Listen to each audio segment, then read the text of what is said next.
Hey everybody, it is Professor Parrish and we are on week 7 of English 122. So I wanted to go ahead and talk about this week and what we're doing. You can see here that we have 3 assignments, more than the usual 2, so there is a lot to go over this week. We'll have our discussion and our quiz as always, but you'll notice that the fictional essay is worth a considerable amount of points. Worth 100 points, that's a lot.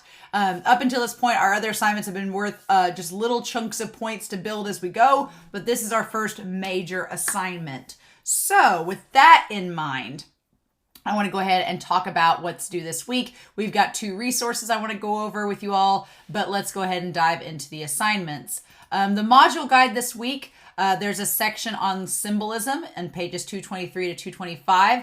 There is the lottery, which is classic. I feel like the lottery is everyone's go-to when we talk about symbolism. There's just so much to it, but it's a good example, so we might as well use it. And then writing effectively on pages 250 to 255. Now, obviously, you have your discussion forum and your quiz, which we'll go over, and then the fiction analysis. It should be 3 to 5 pages long, not including your sources, and use MLA style, which we will talk about in this essay. So let's go ahead and just go over the quiz and the discussion forum real quick.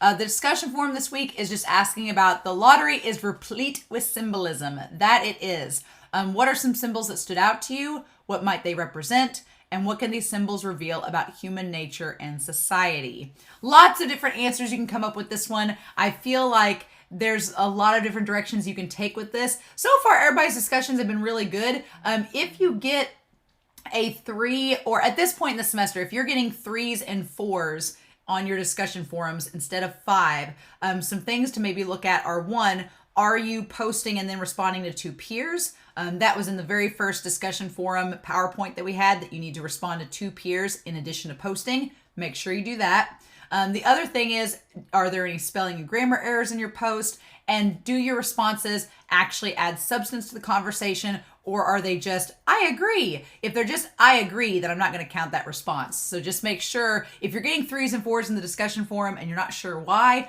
that's probably it. So just make sure you keep track of that. So that's our discussion forum. The fiction analysis essay we'll talk about in a minute, but the symbol quiz is out of 10 points. Set up like our other quizzes. It's going to be due February 26th. So there is that, right? But I want to talk about checking your essay, because you'll see here the fiction analysis essay Dropbox is right here.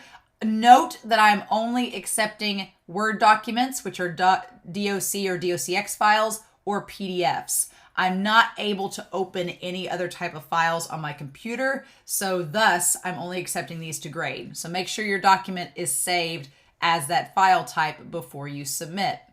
But in terms of checking your essay, there's different things you can do to make sure that your essay is ready to go.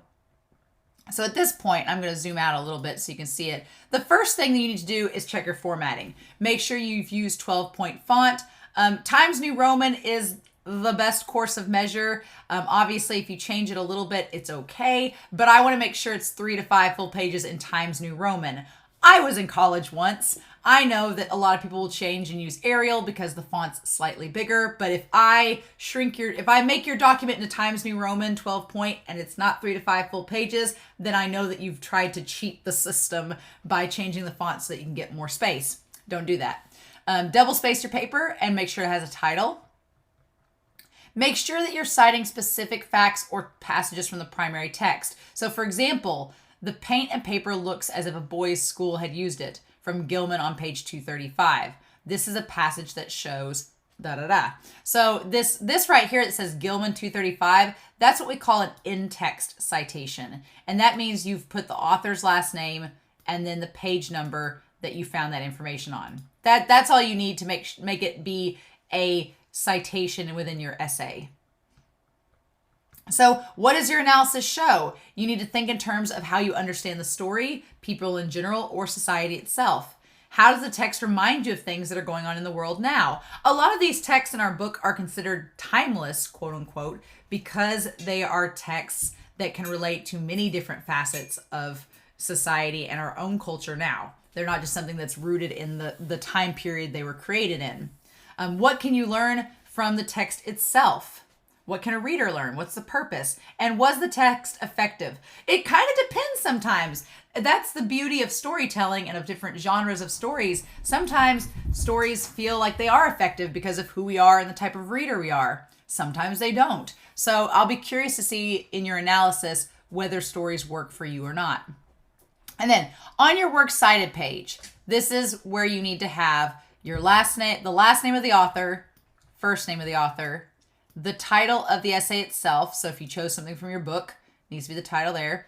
The title of the textbook in italics, the publisher, the year it was published, and the pages you used. That's all you need on your works cited page. Now, if you use other outside sources as well, you need to cite them. But essentially, the only thing you need to cite is your textbook or the story itself in this first paper. So if you proofread, I put this on here, but I'm going to tweak it just a little bit. Print a hard copy, read it aloud, find a friend. I realize that not everybody has a printer or the capability to print their paper. That's understandable. So my suggestion would be download a full draft. Read it out loud, because the thing of it is your brain oftentimes, when you read without saying it aloud, your brain will try to correct itself because your brain thinks that you're the smartest in the room, right?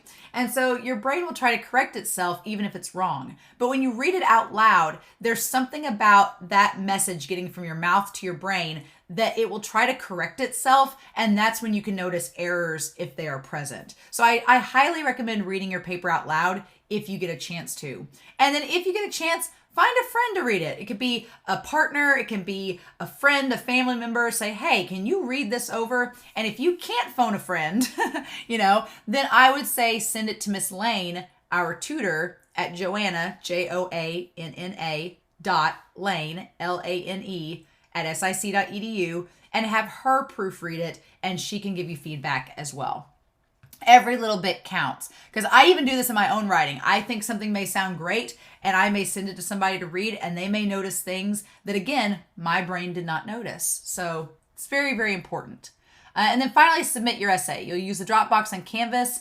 If the Dropbox doesn't work, you can email it to me, but I would like you to use the Dropbox on Canvas. But if something happens, let me know. You do not have to bring a hard copy to class on the day it's due. Don't worry about that. You don't have to do that. You don't have to slide it under my door. If you want to bring me a hard copy, that's cool, but you do not have to do that. You can just use the Dropbox or email me. Those two are enough. You do not have to bring me a hard copy, so don't think that you do. All right. So that is the essay on Canvas. That's that. If you have any questions about the 3 assignments we have due this week, please let me know. The final thing I want to talk about is our symbolism PowerPoint here. So with symbolism, I'm going to see if I can, zoom out a little bit. I love symbolism. Symbolism is amazing in stories because it adds so much depth to it that otherwise normally would not be there. So with symbolism, it is a person, a place, or a thing in a narrative that suggests meaning just beyond the surface. The color red in a story can have extra meaning. A character's hair can have extra meaning. It tends to point out something that is perceptible to the audience. And the authors may choose to emphasize them through repetition, through titles, or through other means, right? So for example, in a story I read, a character grew his hair out because he was in love with someone. And the moment that relationship fell apart, he cut his hair. So that act of cutting one's hair is symbolic. It means letting go of that previous relationship and starting anew, right? So things like that can have symbolism. There are different types of symbols. So there are allegories. Allegories are stories in which people, places, and things adhere to a system of equivalence. So it's kind of like a compliment having a double meaning. Like when you tell someone, oh, nice haircut or something, maybe you mean something else besides it, right? Symbolic characters. I like Frollo, using him because he symbolizes, symbolizing the oppression, right? Characters that point to or represent something beyond themselves.